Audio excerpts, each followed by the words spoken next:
Welcome back to another weekly webinar where I, Lauren Petullo, the founder of Mongoose Media, am here to go over one of our favorite topics. So email revenue maximization, today's webinar, if you will, or training where we even have some of our team present. So hello to the team that's in the chat. We're excited that you're here. Oh my gosh, hello. It's a Saturday. It's definitely very different than our regularly scheduled programming.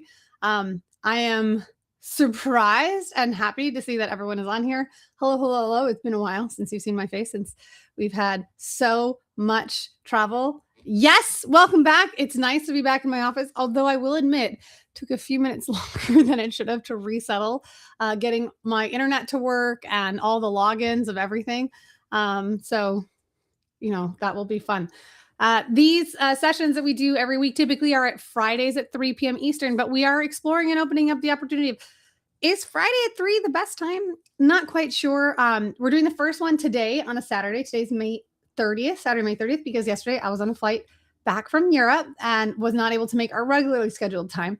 So if you're watching this, whether live or watching the replays, please let us know in the comments if there would be a time that you'd like to show up live. When you show up live, you get to be interacting here with my team. These are set up to be informal but informative, where I'm teaching them the same information that I'm teaching the audiences that I go abroad and all across the United States teaching what I've spoken on hundreds of podcasts, and use it as a training ground so that when people are either working with us, working for us, working alongside us, we're all using the same nomenclature, same vernacular, and same strategy. Strategies can change. There's no one way that works all the time. The two most important words in marketing, as the team knows, it depends. Good to see you too, Gulam. Happy Saturday. That it depends. Like, things can always change. We do this every single week, and we do a revolving amount of topics. So today we're talking about email revenue. I think, I don't remember what the next one is. Heather, you can go ahead and pull on a different slide and we can show what the next ones are. But we talk about Facebook ads, creative diversification. We'll talk about pipeline management. We'll talk about CMO reporting. There's a different subject each week. And when we get back to this topic every 4-ish weeks, often the email webinar will evolve. This is actually the first one we've ever done. So I think at this point, we're really close to going over the next one. Oh, yes. The next one up is the 5 horsemen. Okay. Not to be too biased, but that one is always my favorite, because my strategy with how we do Facebook ads is very contradictory to a lot of other agencies out there. My strategy that I go over in the 5 horsemen has been developed over 8 years of owning a Facebook ads marketing agency, of having very intimate relationships with the Meta marketing teams, having exclusive access to product development, and being a first voice that Meta has sometimes sought after as they do product development, as well as a whole host of other documentation and research that Meta has let out. Of course, with everything, like I said, it depends. But in that webinar next week, when we talk about the 5 horsemen, that always changes because we end up talking about different horsemen each time. Whereas the email webinar revenue one, there's it's definitely my favorite one to talk about because it's Facebook ads.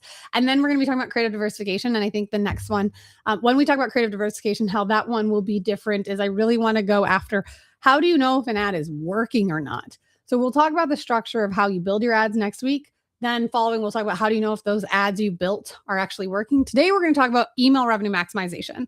And we're going to go over into what is supposed to happen immediately after someone has joined your ecosystem, and how can we maximize value out of each subscriber.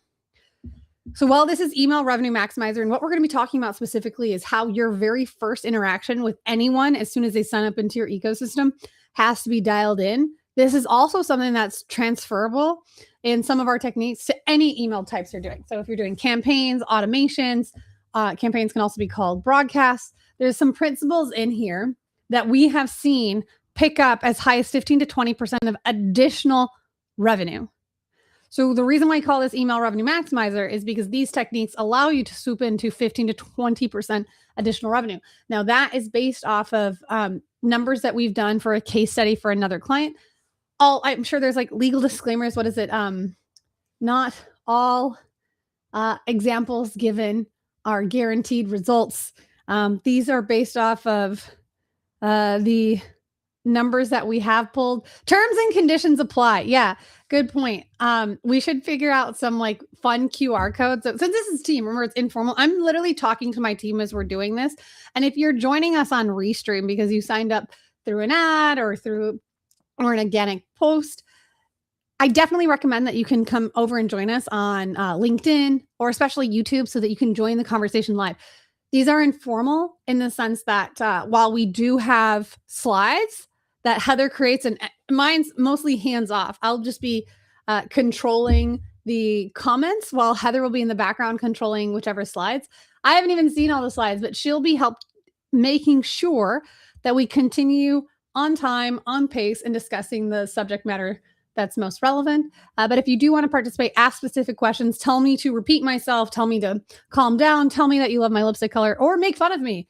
All is fair and all is welcome. This is social media. So we know that the first word in social media is to socialize. And the benefits of going live and having this type of experiential item is you get me. You get me while I'm here. And while I have an amazing team and people that will help manage my inbox and people that will help like catch up with messages on all other channels, when you have me is when you mostly have me. And this is my chance to teach and help and train my team.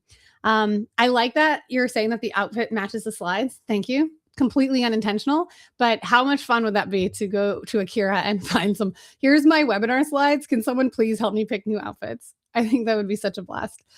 So anyways, in that, like, there'll be times where I'm throwing my team. Oh, you can jump to the next one, Heather. Some to-do notes, and Irish being the amazing project manager you are, let's make sure that we put those into our intake list, and then we can park them for when it fills into our workload capacity. But I think it would be really good to have a disclaimer QR code and then just like a testimonial disclaimer. And like we've made those testimonial disclaimers before. And as we are making them informal and trying to have some slides, because people are visually learners too, there's auditory, visual learners, and kinesthetic.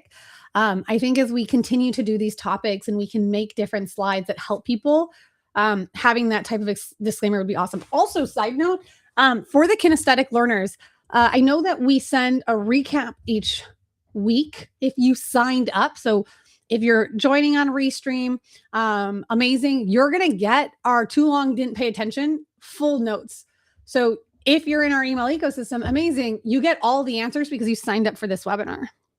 And if you're joining us live, like my team on social media or anyone else that we're just can't be bothered to sign up, which is allowed and super okay, just know that the notes that are sent afterwards are gate kept.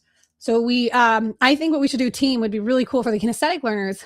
And as we continue to, especially in this subject, because email revenue maximizing, we've talked quite a lot about over the last 6 months, I think it'd be great to get a worksheet so that people who are kinesthetic, who want to do the written part, auditory is here, visual is see, they can have a fill in the blank worksheet, and we can have that as a QR code that people that didn't participate, they can do like a PDF one. But I think it would be super awesome if we did that. And even better is if someone signs up and they sign up more than 3 weeks in advance, we can mail them a pretty version. Sound cool? If we can mark that into it, I think it would make it better. So enough about future ones. Let's talk about today's current webinar. The game plan for today, as you see, we have 3 different aspects of which we're talking about. If you don't know me, hi, I am very energetic. I am very vulgar and I am very direct. I also am from the city of Chicago. English is my first language. So if I am speaking a little bit too fast, the good thing about the replays that are on YouTube, you can go back or you can slow down at half speed. But the 3 things that we're going to be talking about how your first email is a dating profile, a lot of the similes and metaphors that I make are often along the lines of dating. So sorry, not sorry, but it does help it make it stick. Awesome, Irish. Thanks for that confirmation. Also spar back with the team if anyone has any like yes anding for it. After we go over the importance of your very first email, which I argue is the most neglected email that you're already sending, that you're losing money on. You're making it useless. So I'll go into like why your first email is just as important. We call it a dating profile, actually how it's evolved. So Heather, for notes, let's make sure next time the dating profile is going to be the landing page and your email is your first conversation. So then 2, when we're talking about stop making assumptions, I'm going to go over what I call demanding proof of life. Just like we have a sales pipeline, we also talk about a marketing pipeline. And there is a whole separate webinar where we go deeper into the marketing pipeline. But in our marketing pipeline, which is different than our sales pipeline, our marketing pipeline is to qualify the people that come into our ecosystem to understand what value do they add to my business. You're often paying for these leads to get inside of your ecosystem. And the reality is not all leads are created equal. I will repeat that. Not all leads are created equal. And if we don't have any type of delineation or like a bifurcating process so that we can just tell Meta and our email marketing efforts who is a higher quality subscriber email address than someone who's not, then you're allowing yourself to waste money on useless cents, to continue to not optimize your ads correctly. Like, why do these all intersect with each other? And we're talking about the horsemen of the ads apocalypse. If you don't do some of the things that we're talking about today, when you optimize your ads next week, you are leaving money on the table. The fact of the matter is that if you are not setting up the data algorithms for success, if you are not mindful of the thousands of dollars of wasted emails, and if you're not considerate of how the long-term impact of this will affect your bottom line, especially in inbox heavy seasons, you have to understand that no one else is responsible for you not making as much money as you want than you are. Bay, just jumping in, and I can see Irish is writing sames. Ever since you started watching the webinar, you always pay attention to the emails you're getting and then only open the ones that are personalized to me. Okay, love this. Like Irish is like, yeah, I'm demanding the same level of excellence from the people I'm giving my email to. The reality is we've hit a trust recession in 2023, but I think in 2026, we're hitting burnout. We're overwhelmed. I'll admit it. I'm sure for the team, a lot of you are feeling it as well. So like another thing, Irish, I think we should like message Ashley and then have like a burnout week or something so that we figure out a time in the next 2 months, because summers tend to be slow where everyone is allowed to take like a week or like some amount of time, because burnout is super real. But it's not just burnout with work, it's burnout with marketing. We're doing doom scrolling. We're on our social apps and then we all of a sudden blink and 2 hours is gone. We need to start holding the people that we're giving our marketing to a higher degree of quality. The two most important words from the team. What are the two most important words that I always say matter in marketing in 2026? Let's see who are the first people. Whoever is the first one that gets both words, you have to type both words. And for those that aren't attending because it's a Saturday, you're allowed to not be here. But the first one that gets it right. Okay, Heather is saying it depends. It depends for sure is the most common used words in marketing. But in 2026 specifically, what are the most important words of how we say you can win with marketing? And whoever gets it first gets to influence whichever time date. Okay, almost. That's one. They got to get two. Okay. Heather beat it faster. Okay, Irish, you were super close, but Heather got it faster. Oh my gosh. Okay. Irish is in there. Like if I'm looking at the timestamp, it's like 5 seconds apart. So when we're figuring out let's do a burnout week for the summer, Heather, you get to choose the dates first. We'll keep doing more like engagement based stuff, I guess, with the team, and anyone else that's participating live. You're welcome to join. Sorry, you don't get an award for this, but we'll figure out something fun if you're active. Yeah, Heather, congrats. +1 to Gryffindor. So part one, we'll talk about the importance of your first email and why if you don't follow the recommendations we're providing, I'm going to explain to you how much you are refusing to be Hufflepuff. Withdrawn, sorry, points to Hufflepuff. Okay. Actually, everyone else, like, what are your houses? We should have our team houses. Like, I don't know what they are, but it would be cool to track. And I'm sure like some of us like will rotate through, but if you haven't done your Harry Potter stuff, and if you're not a Harry Potter fan, that's super sus. So choose one and take the test if you don't already know. But we'll talk about the first email and how it can really make a big difference for more ways than one. And then I'm going to talk about in our marketing pipeline, what we call proof of life, because the marketing pipeline is to establish and evaluate the quality of the subscribers that come in. You notice that I keep talking about subscribers. I'll explain more about that in a second. And then the last one is cheat codes of what to do this week, things that you can implement now, whether it's on your very first email in like your welcome series, your onboarding document, your webinar confirmation, whatever it is, things that you can start doing right now that we have seen success with, that we have seen our clients have success with, But like as Heather said, it depends if it's going to have success for you. There's no guarantees in life except what? Death and taxes. And even then, I can give countless examples of people who have evaded death and people who have evaded taxes. And I mean, I can only think of one in history, like Lazarus, he came back, but I'm sure there's countless others in other religions. But when I think of people who have evaded death, it's like those who have been redlined and then come back. So I can't guarantee results, but I can guarantee you that I will be as transparent as I can and share back. So let's get right into it. System warning. Okay, fair point. Like Heather, when we're talking about open rates is one of those KPIs that most people pay attention to. And it's an important number, but more importantly as a trend line. Because the reality is as we've got here, 50 to 60% of all emails of all email opens happen in Apple Mail. Whoa. Okay, sorry. That was just like, wait, Heather, pause, because I'm going to ask on this.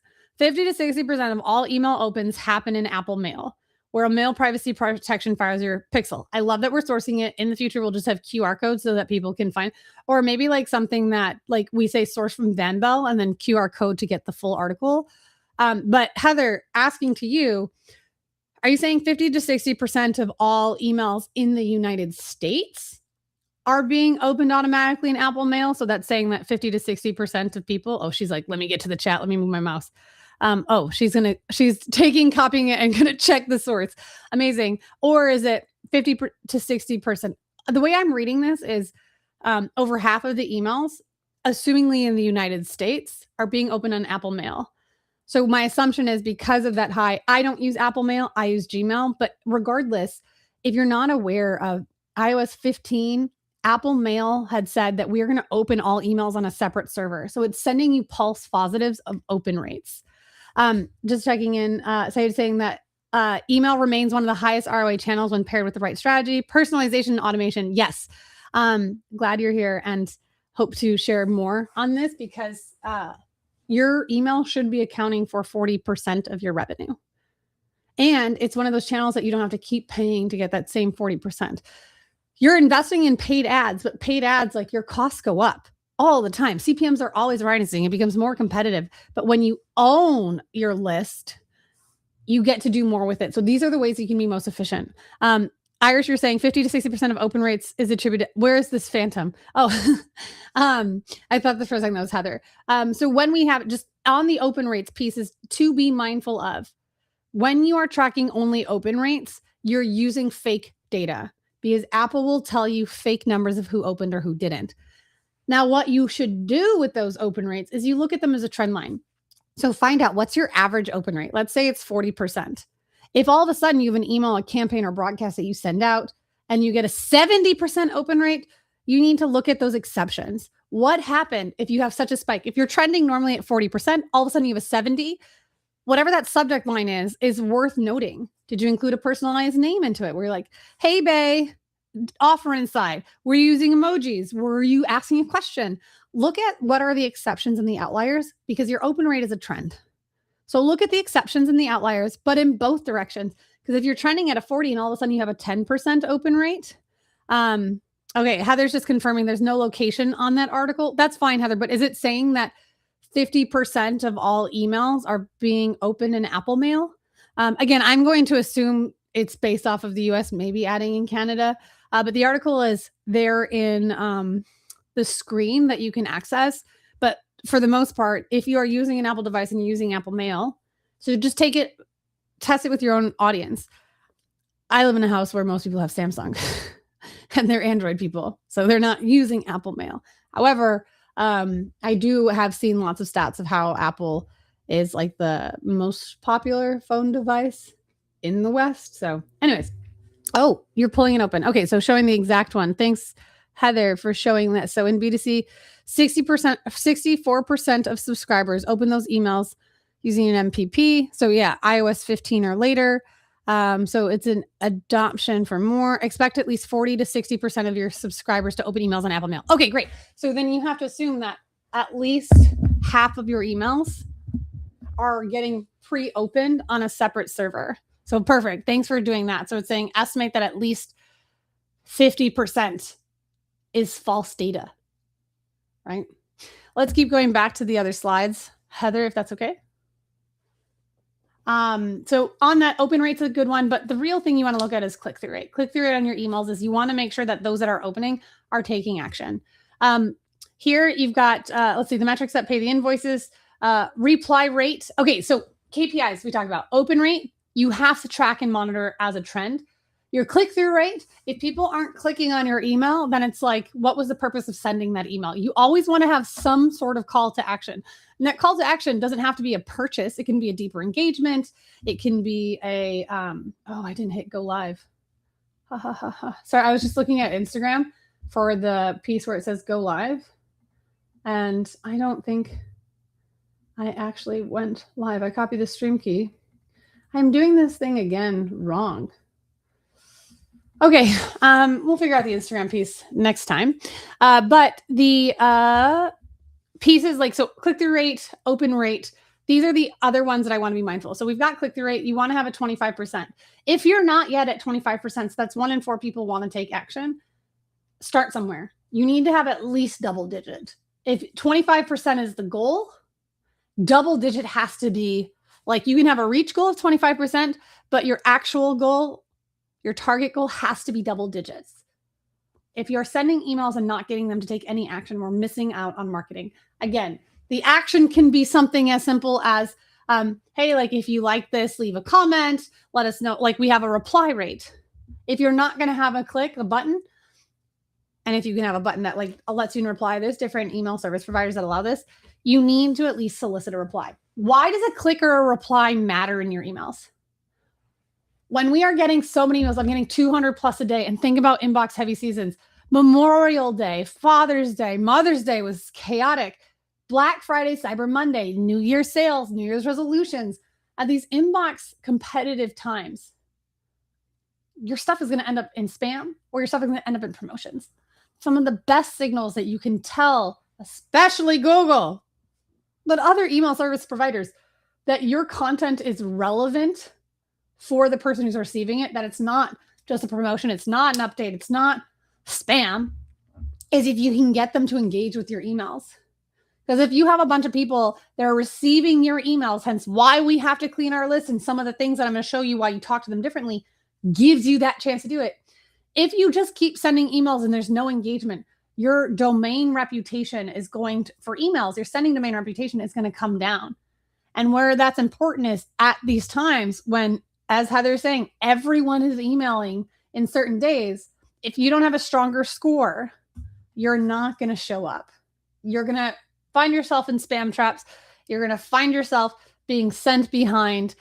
Replies and clicks are the highest sending signals that what you sent was relevant. What were those 2 words that mattered in marketing for 2026? Personalization and relevance. If I'm not replying or taking action from your email, then it wasn't relevant for me. It didn't inspire me to take the next step. It was just noise. So we want to have a reply rate or we want to have a click-through rate. If you don't have both, it's okay. You can have like one. You need to have at minimum double-digit engagement. All right. The open rate, we said it's a target so that you know the trend line. You want it to be at least 30% because at least half your audience, assuming that they are following that 45 to 65%, are on iPhones and they're being opened on separate servers. At least half of the people who receive your email should be opening them because of the separate servers. And then what we actually need to look at is the revenue per subscriber. So you want to know and understand, is growing my email list impactful to the bottom line? We don't want to guess. We want to know. So these are some of the KPIs that I don't think everyone necessarily looks at. So if there's like some notes to be mindful of, is you need to look at what is your revenue per subscriber. If you don't know how to calculate that, you can just look at, like, a cheat way to do it is look at how much revenue did your company bring in last month. We're closing out May, so you can do this next week. How much did you earn in all of May? Divide that by how many subscribers you have. So say you made $10,000 last month. You have 2,000 people in your database. You make $5 per subscriber. That's not even like the right one. I'm just saying, like, do it lazy, do it shorter. The better is if you're looking at an actual like year or year and a half, because what's the lifetime value of people inside of your email list? That's a better. But if you want to start somewhere and be easier versus having to like extrapolate so much information, start with last month. And then you can take it and look at, am I increasing? Like if you're using a tool like Klaviyo, Klaviyo will already tell you what is your revenue per subscriber. But what you want to know is if you're paying for an additional subscriber, say an email, a new subscriber costs you $3 to enter into your ecosystem. Do you know and predict that you're going to make at least $3 per subscriber in your ecosystem? Otherwise, you're building broke. Right? Let's jump to the next slide, Heather. Okay. Sorry. 3 things that happened before they heard from you. I was like, I don't have control of the slides. This is Heather's. She puts the information and then I'll talk on the subject. So like team, by the way, if there's something on a subject, so like Sammy, especially for creative diversification 2 weeks, you need to tell Heather what you want on the slide so that I go deeper on that material. So before someone has ever engaged and become a subscriber, do we have like a my definitions, my terms slide, Heather? Maybe. I see your mouse on screen. Oh, yeah. Oh, far. Somewhere. Maybe. Somewhere. Oh, gosh. Whoa. Wow. Look, I mean, haha. Oh, I just have to give like kudos for Heather because she just flew through a lot of slides that she helped make with Claude. So there's a lot of pieces on here, but I've mentioned subscriber quite a few times. I do want to explain the difference that I look at it, and I hope it catches more seriously. There's always this fight between marketing and sales. These aren't good leads. I don't get enough leads. You send me bad leads. I need better quality leads. F that. I'm tired of people counting everyone as leads. We've already established that not all leads are created equal. So the way that I take the separate is someone who enters your ecosystem for the first time. I count them only as a subscriber. You're a subscriber. Why? Because you raised your hand and signal that you want to hear what we have to say. I am making a clear line in the sand. You are not a lead until you have shown me that you're interested in what I have to sell.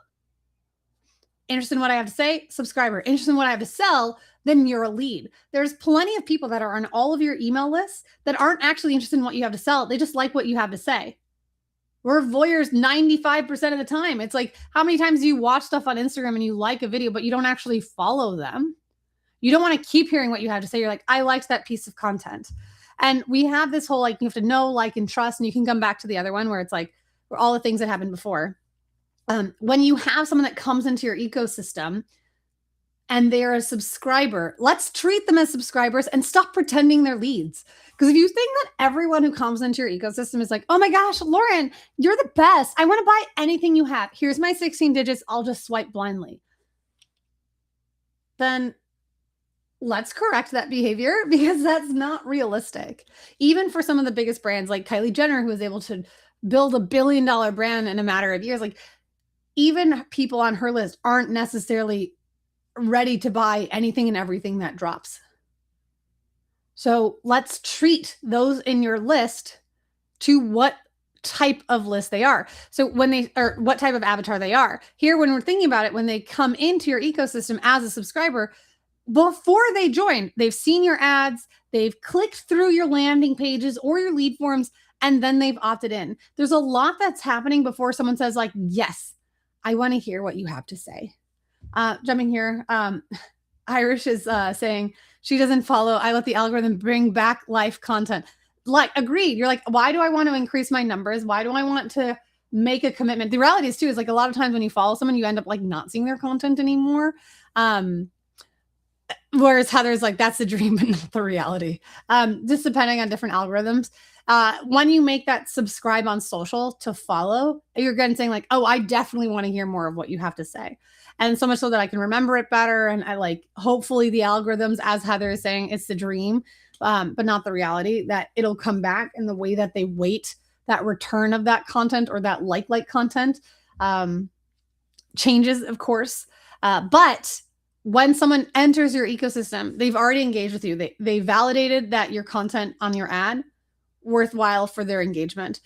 They saw you got their attention and you commanded an action. That action was a click through to whatever was next, that micro action to say like, yeah, tell me more. And then they opted in. That was the big action that they took. So they've come in as a subscriber. They didn't come in with their credit card out and ready.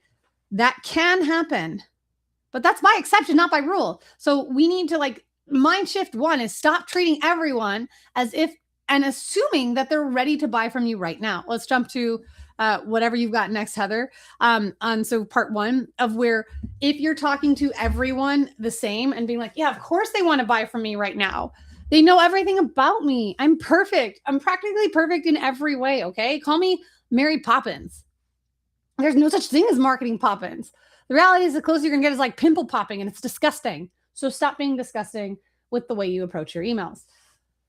When I'm saying your first email is like a dating profile and no one's proposing on the first date, the reality is so many people do their onboarding series and create them once and set it and forget it. You want to build a connection. You can't just say like, okay, I did it and walk away. This is your first impression with them. And like if you're on a dating app, I think right is if you like them, left is if you don't. And they've opted in. They've swiped right on you. You have a match. They saw you. They chose you. Now your first email is the chance to woo them. When Heather's got here, make it personal, make it worth it. Personalization and relevance. Tell me why. Like remind me. I'm such an American girl. Validate me, validate me, validate me, validate me. That's what your email has to do. If I don't feel validated in making a good decision of opting in, I feel scummy. I'm like, oh, shoot, now I have to eventually opt out. You've just given me a chore. Opting out is annoying. I'm eventually going to do it. But in like this burnout, like I'm exhausted. I can't be bothered. I'm instead of like taking the chance to opening an email to unsubscribe, I'm just going to let you become a ghost and sit and archive and delete. And you're going to pay for each email send. And you're going to pay later when it becomes time those inbox heavy days, because I have sabotaged your success. So we want you to make the very first email set up the way you would do if you're on a dating app. Your profile is optimized. And then you want to have a personalized conversations. We're not factory farming out our engagements. What we actually want is to get people to feel validated and start to hear that what we have to say is worth their time. All of marketing is renting attention and earning trust. You cannot earn trust without renting someone's attention. You have to command attention so that you can explain why you're trustworthy. So when you're renting that attention on that email, on that subject line, if you're not getting them to take the next step, you will find yourself just becoming another unopened email inside of another huge amount of other email addresses, which won't just hurt you now, it's going to hurt you later. Irish is saying, tell me why ain't nothing but a heart. Oh my gosh, this is Backstreet Boys. I've already done the accent ones. If I could sing better, I did. One of my hobbies was singing. I would be more confident in doing this, but I'm here for this Backstreet Boys stuff. If we make somehow like a day, it'd be really cool if in a future one, we say, you cannot reply on the team. Like, so when we have like more live people, you have to reply with a music lyric. I think that would be super fun. Okay, let's just keep going on. I'm curious as to what else you have in part 1, Heather, so that we can talk about, okay, so we've talked about personalization and relevance. So when you're doing this, we're talking about that first profile. When you want to have it personalized and relevant, the fact of the matter is that we have 5 different avatars that we're speaking to when someone comes into our ecosystem. Most of you are doing it the same way all the time. You're talking to everyone same, assuming they have 16-digit cards ready to swipe right now, and they're strangers to you. You're not having any personalization or relevance whatsoever. And the way that you can do that in emails is really simple. You don't want to say like, hi, first name, as if they're a stranger. As Heather says, like we have real context, real history, and you have to identify who they are to your brand. If you're not talking to everyone in your email system based off of their relationship to your brand and their relationship to you as a customer, you're doing it wrong. I'll die on this hill. No, actually, I'm knocking on wood. I will fight you to the nail on why this matters. We have enough information about people before they come into our ecosystem, and we have even more information about them when they're already in our ecosystem. So we need to start talking to them as if they're one of 5 different profiles. So you can jump to the next one. I think it goes into, yes, talk about cool timing. So avatar 1 of 5. If I am signing up to anything the site has and the first email I get after having already given him money doesn't acknowledge me, validate me for giving him money, rude. Why are you going to treat me as if I'm a stranger? If you have someone in your database that is a customer, they've given you money. I don't care if they've given you $1 or $100,000. Someone who's given you money and they're signing up for something deserves a little bit more respect than the stranger. And this takes seconds to do. Yes, you've got to clone and like have a segment, but you doing that helps someone feel more personalized and relevant. So when we're saying the customer, you lead with gravity. You lead with gratitude. Someone that's already given you money, you want the opening to be about acknowledging them. Here we've got opening hook is people like you are why we do what we do. So you're not going to say, hi, Heather, welcome back. Saeed's not going to be like, hi, Lauren, as if I'm a stranger. It's like, I mean, you can start with hi, Lauren, which is fine. Or you'd be like, Lauren, it's so great to see you again. Again? Oh, Saeed remembers. Oh my gosh. Thanks. That was so nice. And where we say like, hey, Lauren, it's so great to see you again. Like people like you are why we do what we do. We're so honored that because you've been a past client of ours, you're still finding your information relevant. I just genuinely wanted to say thank you. Now here's the information of the email that they signed up for. Like, so say that they signed up for a lead magnet or they signed up for like a webinar or something like that, and they've given you money before.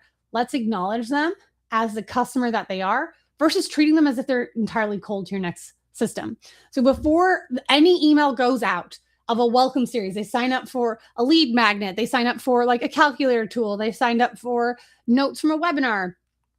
We have to check first and foremost before they receive an email, first and foremost, has this person ever given me money before? If yes, send them customer version of the email. So we'll have 5 different versions of the emails, but it's not 5 different, completely different versions. We're not rebuilding anything. We're just rewriting maybe 150 characters of the first intro. So if you think of your email in parts, you have your introduction, you have your body, and you have your conclusion. Your intro, hey, Lauren, it's so great to see you again.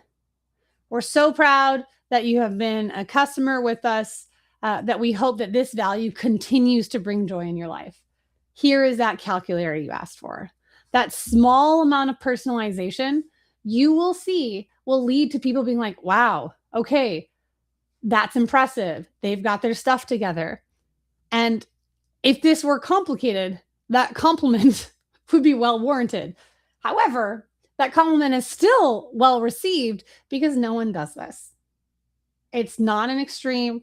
It's just having a quick decision tree where the first question is, has this email person, has this contact ever given me money before or not? Let's jump to the next avatar. Our deja vu. This is someone where it's like, so we're saying name the awkward directly. They left, you noticed. The one who unsubscribed. Wait, is this awkward deja vu, Heather? Sorry. It's not asset deja vu. Okay. So I assume this is awkward deja vu. So the next time, let's just make sure we keep that one because there's asset and awkward. Okay. So in the awkward deja vu, this is where someone's like, okay, you're doing this decision tree. Has this person ever given me email, this contact? Nope, not before. Okay, no problem. Let's just double check. Wait, this person never unsubscribed before, did they? Because if they did, this is that chance where, it's like that, like, hi, I know you unsubscribed before. My stuff wasn't good enough to keep in inbox, but you've come back. Ooh, what a privilege. And calling out that awkward, if it's within your brand and being funny about it, is amazing. Sometimes we don't always remember what we unsubscribed from, but the reality is if someone has previously signed up for your information, then unsub and then signed up again, doesn't that signal to you a higher value of who this subscriber potentially could be? You've already rented attention from them enough before that has triggered previous actions to subscribe. Something you did caused them to unsubscribe. However, they're back.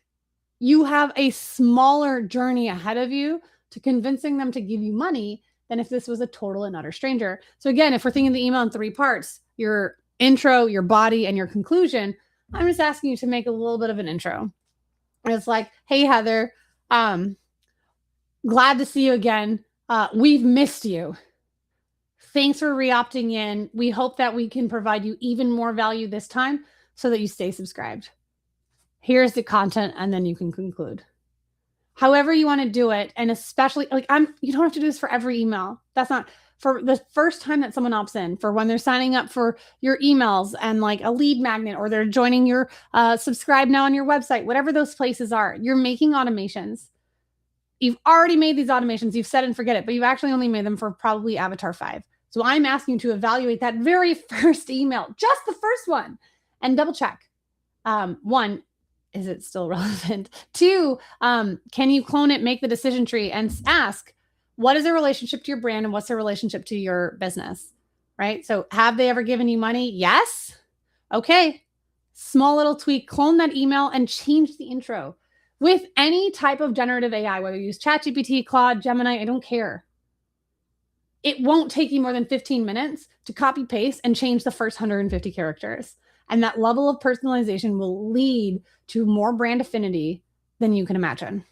So avatar number 2 is that awkward one. Avatar number 3 is that asset repeater. So this is someone who's already signed up for the exact same thing. Thinking of yourselves, Irish, for example. I'm sure there have been some project management tools that you have been following up on, some checklists, some project roadmap ideas, some like a project outline, best practices. If there is something that you've signed up for, and who's the one I like on ClickUp? Oh no, I love her stuff. She has glasses, Layla on ClickUp. So I've signed up for her stuff a lot. And I've signed up for her stuff so much. I know I've signed up for it multiple times. Like I've repeatedly signed up for the same thing. Why? One, I'm lazy. I don't want to go through my email and figure out where that asset is. But number 2, like, so if I don't want to go through my email and sign up, I'll just sign up like, oh, I know where the URL is. I sign up. Great. It's top of inbox. But number 2, I don't remember that I signed up for it. I just remember that I want the content. I know that she's the place I go to for ClickUp efficiency stuff and how to have more optimizations as it pertains to project management. I don't remember what she said, but I remember what I wanted. So if I've signed up for the exact asset again, that first 150 characters, that intro, it's like, oh, hey, Lauren, looks like you love this so much, or you forgot where it is. Here is that project management template. Please let us know if you have any questions. And then here's your body.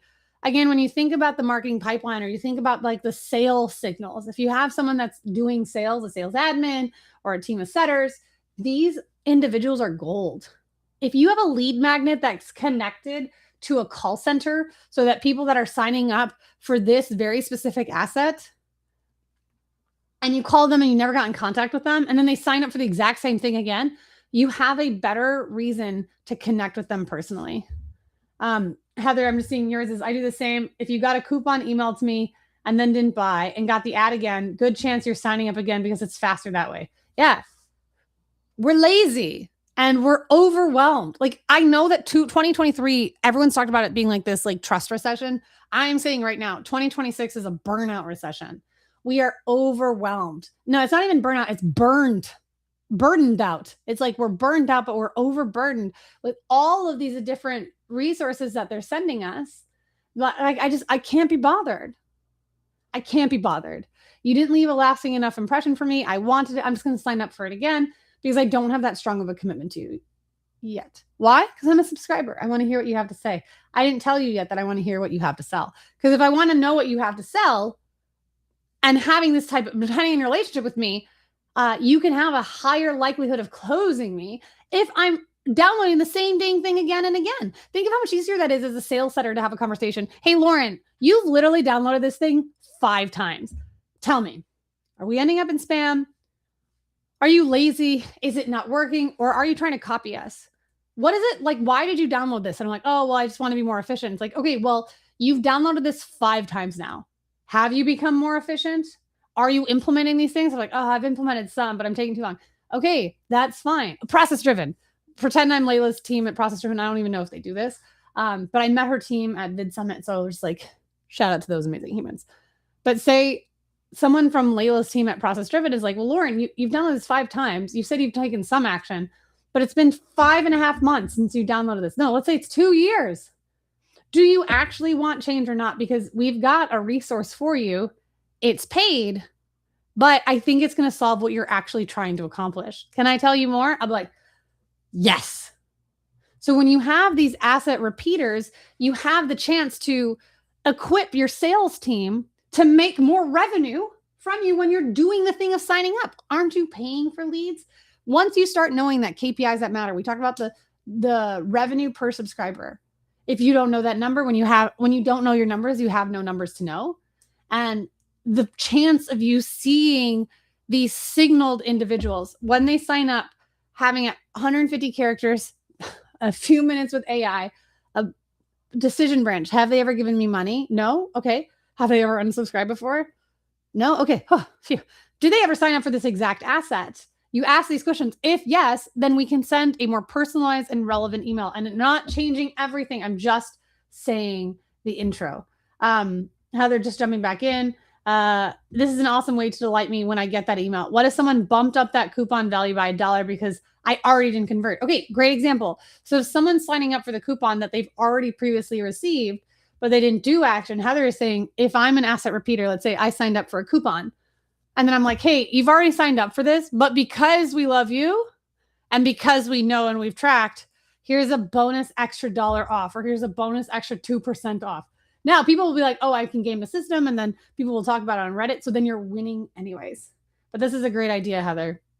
And you're talking about how there's an opportunity to upsell. Absolutely. If someone's, especially when it's a lead magnet that's giving value in advance, why did you create that lead magnet? Why? Because you want to be a good human and make the world a better place? Okay. The reality is we make lead magnets. We do webinars like this. Why? Because if I can show you what I'm willing to teach you for free, my goal is, while I've rented your attention, I can earn your trust, so that when you enjoy hearing what I have to say, you'll eventually be interested in what I have to sell. And it's okay if you don't want to. If you're like, oh, I'm never going to buy from Lauren, whether it's from her consulting services or her group consulting program, her group coaching program with Marketing Rehab, I'm okay with just these webinars. That's okay. That's super okay. And part of this allows us, because then if I know you're in the system, let's go to avatar number 4. If you're a fan, if you're someone who's signing up for multiple things, when you are a fan and you're, oh, yes, there we go. Thanks, Heather. When you're a fan and you're like signing up for more and more things, that's okay. There's only 3 to 5% of the market that's interested in buying right now. There's 60% of them are going to maybe buy for that solution eventually. And I have an honor and privilege to compete for that $1. But if you're not going to buy from me, whether now or later, doesn't mean that you being a fan doesn't bring value to my brand. I don't need your dollars, but I do need your attention. And when I rent your attention and I earn your actions, right? I earn your trust, which leads to an action. Everything in marketing is, I get your attention and I'm asking for an action. If you don't ask for an action, there is no point in getting someone's attention. That action usually should be a click or reply when it comes to email. But the other thing too, it can be just like participation. It could be likes. You'll see a lot of reels where someone is like, hey, for every like or for every follow that I get, I'm going to donate 5 cents, or every like follow that I get, I'm going to run a kilometer. Whatever that transactional piece too is. But there's often one of my favorite disclaimers like, and hey, if you're not interested in following, or you're not interested in buying this bracelet, any type of comment, share, or like will help increase my visibility. So when you have people that are fans, it's really good when you start looking at your email ecosystem and saying like, all right, how many customers do I have? How many resubscribes do I have? How many fans do I have that are signing up for something? They signed up, likely a fan is someone who signed up for a different lead magnet. So let's just talk about, like, I have my webinars. This week, we're talking about email revenue. Next week, we're talking about Horsemen of the Ads Apocalypse. If someone has signed up for more than one webinar, that's saying I have earned enough of their trust to be willing to potentially sit through another hour training. That's huge. You have to build brand equity. And even if there's not going to be a transaction at the end, there is always value to be had. So where you treat your first email like your dating profile, even if you don't end up marrying the person you're dating. Was it a bad time? No, you made a friend, you learned something, you ideally had a good discussion, maybe you had dinner bought for you. There's so much value you can get out of each conversation. And as soon as they become invaluable, you ignore them. I want you to treat your emails and remember that there's so much opportunity and revenue sitting in your inbox. It should be contributing to 40% of your revenue, but it can also be contributing to almost 100% month over month, year over year growth of your brand. Let's talk about that last one, which is the one that everyone's already doing, the stranger, where you're just greeting them as if they're super cold to your system. Can you see now why talking to everyone as if they're the same makes it really easy for no one to really listen to? Imagine that surprise and delight. I think, Heather, you had said that earlier. The surprise and delight you get when someone recognizes you for your relationship to the brand and your relationship to as a customer. Bay said too, since doing this now, she is even more conscious and she is looking at these emails. And if it's not relevant to her, she's not engaging. For her, she's like, I'm not even doing it on the first email. You can take this a step further and make the subject lines more relevant. I'm saying do it the laziest way possible and just make your greeting more relevant. Take it a step further. If they don't open the email, you won't get the email read to begin with. So the subject line can also be a really great place where in the decision tree, has this person ever given me money before? No. Okay, let's go to the next question. Has this person ever unsubscribed before? Nope. Okay, great. Next question. Let's figure. So not a customer, not a awkward deja vu. Real quick, has this person ever signed up for the exact asset I'm about to give them before? No? Okay, let's keep going. Is this person, this contact, already inside of my ecosystem or not? They're not. Okay, after all of these failed attempts, now I'm going to email them, which is a stranger, which is what most people are doing anyways. So that in the Mars part of it is if you can start talking to your audience, and AI in 15 minutes makes this so easy. If you can start talking to your audience based off of what the relationship is to your brand, what relationship they have to you as a customer, you will be able to start maximizing revenue and brand equity almost immediately. Let's jump into the next section. I know we've got in theory, 10 minutes to do 2 more. So let's talk about, I'm going to fly through these as fast as I can and explain why proof of life matters. Talk about the importance of a reply, and I talk about the importance of a click-through rate. The more you can demand proof of life, the more you can send positive signals. If you don't demand engagement, again, you're just going to keep sending emails to people that don't actually care. You need to demand engagement. We send 2 emails a week at Mongoose Media. If you're not already signed up, I highly recommend it. You can go to mongoosemedia.us/yes-please. I'm sure Heather can throw a QR code if we don't already have one. But we send 2 emails each week, but we don't send it to everyone. We send it to different segments. So we'll have an email that's value in advance each week. And we have an email that's a marketing push each week. So value in advance, we're often saying hey, this is something I learned on the road. This is something that worked really well for me. I genuinely am earning your trust. I'm renting your attention. I sent you an email. I paid for that email to get sent. And I'm earning your trust by saying, hey, here's something of value. I hope you use it. This is what we learned. And I'm trying to demonstrate why I might be someone you're interested in hearing what I have to sell. I'll give you value in advance, but often I'm going to, amazing Heather, thanks for dropping that QR code. I'm often going to say, okay, was that helpful? Or hey, here's a playbook that really helps me. Do you want to know the 5 paths that's going to make this really fast? I do have a list. So THS is really hard for me to pronounce. So enjoy. But when you're saying this, hey, if you want this, reply with this term, or we just did an email that says are you actually reading these emails? And we had almost a dozen people that just replied right away that was saying, yeah, I'm alive, because then I can get signals. I'm cheating the systems to make sure that my sending reputation is high. And if you don't demand proof of life, you're harming your inbox reputation later, but also you're treating your people and you're talking to them as if they're one of many. I want to start courting these individuals. Your email list is full of so much money. The more we consume, the higher we are going to convert. You know what happens best before a conversion? A conversation. If I can get you to converse with me, if I can get you to reply back, yeah, Guam's alive. You're here. Thanks. You're showing me that you're participating, even though you haven't been too active in the chat. Proof it. That was good. But when you can have someone demand engagement, you can start getting a conversation. Monologues don't have money. Dialogues are connected to dollars. If you want to get a higher likelihood of conversion, give them more to consume. The more they consume, the more trust that you have earned after renting their attention. The more trust you have, the more chance of a dialogue, the more chance of a conversation, the higher likelihood of a conversion. Irish, you're like, let me send you all the keywords: alert, alive, awake, enthusiastic. Yes. Yes.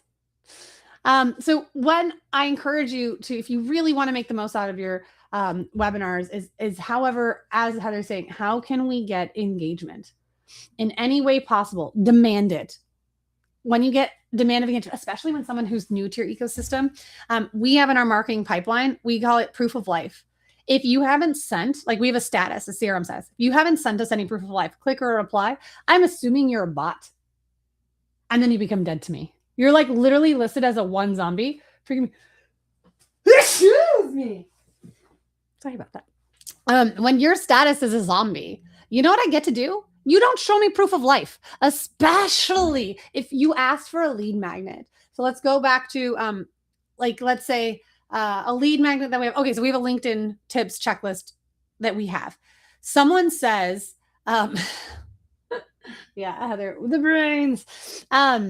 When I send someone our LinkedIn best practices checklist, thanks, Irish. I appreciate it. That was a big sneeze. If you asked for it and I give you what you wanted, let's be a Spice Girl right now. Tell me what you want, what you really, really want. I was like, we had Backstreet Boys earlier, so I had to throw in another 90s band. You tell me what you want, what you really want. I give it to you. Here you go. Enjoy. And then you don't click and open it? Wait. Papa, don't preach. That's not good. I was trying to think of like Hanson Brothers say, what? I need to come up with better 90s pop bands. I think I've already run out. You can be like, you could have a thumb and a finger in the shape of an L on your forehead. I gave you what you asked for. Want my LinkedIn checklist? Yes, please. Here you go. And then you don't do anything with it. Okay. Why would I ever think, if you're not going to click or reply over a series of emails, that you're not going to be, if you're not even cooperating with what the thing you said, yes, I want it, why will I ever think you're going to cooperate and reply for something I want you to do? I made this as most selfish as possible. You want it? Here are the goods. And you don't even get it? Okay, you're useless to me. So when we talk about gatekeeping stuff, if we can't, we demand proof of life. We fight for it. And if we don't get it through either click or reply, what do? We status them as zombies. We barely communicate with them in emails. And most importantly, we send back to the various algorithms that this person cost me money for my business.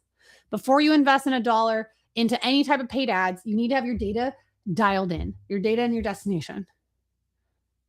If the destination is they're signing up for a landing page and they're getting the email series, all of that needs to make sense. And then you need to make it make sense. If someone is not responding to you, we give them 3 weeks. No proof of life, no point. We do not pass go. We do not collect $200. And I tell Meta, this lead was useless to me. Do you understand the value of negative data back to Meta? Everyone knows I want to tell Meta who's my customers, but you also want to tell Meta who's not your subscriber. If you don't, you're going to keep optimizing for the wrong thing. Meta's going to look at anyone who signs up as successful, but not everyone who signed up is equal. And if I don't tell them who was unsuccessful, who was disqualified, Meta won't know. And if Meta doesn't know, how can they possibly optimize? More on this next week in our Horseman's Apocalypse one. But it's really important that we all need to understand demanding proof of life allows us to clean up our CRM. People do cleanups of their CRMs every 6 months. If people have inboxes that are inactive, they have a Hotmail that they haven't logged into for a year. Yeah, that's general list hygiene. I'm cleaning it up further because I want my sending domain reputation to work so that I can maximize my revenue on heavy inbox days. And I want to know who's in my ecosystem so I can ensure that what I am investing in is worth investing into. We'll talk more about the pipeline. So we have the sales pipeline, the marketing pipeline on our webinar June 19th. So that's our pipeline webinar. So that's a future one coming up. Each of these every week. Like, I mean, I could talk about this subject for 8 hours at length. And I recognize that we're 3 minutes over the hour. So for those that are still here, thank you. For those that are watching the replay and skipped through this, hi. Hope this has been valuable so far. But the goal is that like all of these intersect with each other. And it's just really important that part 2 is we demand proof of life. Last but not least, part 3 of what we're talking about. Heather, I'm going to have you fly through it.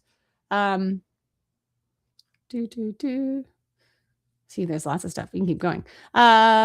This was part 3. Okay, well, anyways, here's this like, it was rescue, gatekeep, leverage. Okay, so you're like, yes, it was part 3, but it was just early. Okay, Part 3 is this works for any emails, especially campaigns or automations that you have already established. This does not have to be only for welcome flows. Fact of the matter is that you are most likely not sending the exact same email again. You make this email, you spend all this time into it, and then it doesn't get opened. So what do? Ignore it? F that. Not anymore. We are going to recommend that you resend that same email a maximum of 2 times. With e-commerce, this was easy revenue recovery. When you send the exact same email with a different, I already covered gatekeeping leverage. Perfect. Thanks. When you send the exact same email with a different subject line, you're just giving it a chance. Remember, I'm getting 200 emails a day.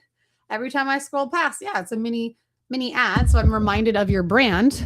But when I'm scanning through these different emails and I'm going through them and I see a different subject line, okay, maybe that subject line inspired me to take action. You rented my attention by sending me the email, and you earned my trust by inspiring me to actually open and hear what you have to say. If you're doing this for campaigns or automations, I recommend 6 to 23 hours of sending it after the first one, depending on your timeline spaces. But this is the easiest thing. What do you need to do right now is evaluate your current emails, at minimum your campaign. Next time you send a campaign, next time you send a broadcast, send that email out and then resend the exact same email to anyone that did not open that email with a different subject line. Now remember, half of the audience technically opened the email because of Apple. This is an imperfect space. Like I can't give you a guaranteed cheat code, but I can tell you that this has worked really, really well. And the way we do that in the first email is when we have a welcome onboarding sequence. If that first email, we acknowledge them as a customer, maybe the timing didn't work. So I'm going to resend that exact same email 6 hours later. Didn't open again, resend it another 12 hours later. This has allowed us to see in our case studies, and again, terms and disclosures apply, like not all case studies are guaranteed. And like, this is an example of what we've done and where we have seen it work multiple times. When I think of Bess has been with a skincare client, where we literally sent it and just exact same email, different subject line, 15 to 20% more revenue. How easy is that to come up with a new subject line? As easy as holding FN and telling Claude through Whisperflow, I want this, please and thanks. Cool. Well, those are the different topics. I don't know if Heather has like another one that you want to go through, but this is, if you like the subject matter that we're talking about, if you'd like more personalizations or more private follow-ups, you're welcome to join us every Monday, 11 a.m. Eastern. We have Marketing Rehab. It's a paid mastermind. And if you are super nice and engage with our emails and reply a conversation, you may or may not get a few free days. Oh, hold on. Sorry, go on. You're just saying, wife looked at me and asked, is she wearing a sari? Oh my gosh, I wish. Yes, can we tell her I'm wearing a sari? Just so that it's like, yeah, we'll pretend. Yes. Oh my gosh, tell her I say hi, as always. So if this content is good, again, it's super okay if you're only interested in what I have to say. That's great. But if you are potentially interested in what we have to sell, you're welcome to check out that Marketing Rehab QR code. And then if you just engage back with us, I'd love to invite you in to check out a few Mondays to see what it's like for you to get personalized recommendations. I don't know what's next. Oh, here's the next one. If you register, if you sign up for this, I mean, you're welcome to join on YouTube, or we're also live on Facebook and Facebook again and LinkedIn. Wherever this is, you're welcome to sign up. If you do, you're going to get notes afterwards. And for some where I talk too much or too long, or they've heard this subject and they want to know how different is this from previous webinars on the same subject matter, I highly recommend that you register and sign up. You'll get access to the Restream link. The Restream, we don't know how to figure it out that you can participate in the comments the way you can if you're live. If someone knows it, like, you send this to me. If you are a stranger and you figure this out of how we can bring people that are attending and Restream into the comments, I promise I will make your efforts worth it. Okay. That's everything for today's webinar. Heather, I don't know if there's any other slides you want to go through that show like the next ones. We do this every week. So far, it's been every Friday at 3 p.m. Eastern. We are open to and exploring if there's another time that works. So if you're watching the replay and you're like, hey, I would love to watch this live and make fun of Lauren when she did, like, what was it, 2 weeks ago? I was doing all the different accents. Or like today when I'm doing really bad 90s songs. Here's what we've got coming up next. We'll be talking about how to launch ads. We'll be talking about the importance of creative diversification. Bay, Irish, Sammy, creative diversification is a new meta advantage. I am going to be talking really different than what we've done in before. I'm going to be going out, how do you know when you need to add more creatives? And how do you know if the dang creative is working? The purpose of the game, name of the game is creative diversification. Okay, great. I can make a bunch of ads, but is it working? And when do I know when I need to add more? That's what we're going to be talking about in 2 weeks. Next week is my favorite. And then the pipeline, we actually do that once every like 2 months. So it'll help make a lot more sense. I've talked about the marketing pipeline versus the sales pipeline. They're quite different. And go on with you. I was in Nashville a few weeks ago and I was like, Eureka, I have it. Demanding proof of life, proof of pulse, all that additional stuff. That'll be coming up in the weeks ahead. Thanks everyone for taking time with me on your Saturday. I appreciate the team for participating. I welcome all of your feedback in the webinar Slack channel, or if you'd like to share your feedback elsewhere, please do. Have a wonderful rest of your weekend. Happy May. And Heather, again, you won. We're going to figure out when we're going to do that burnout week. You get to choose.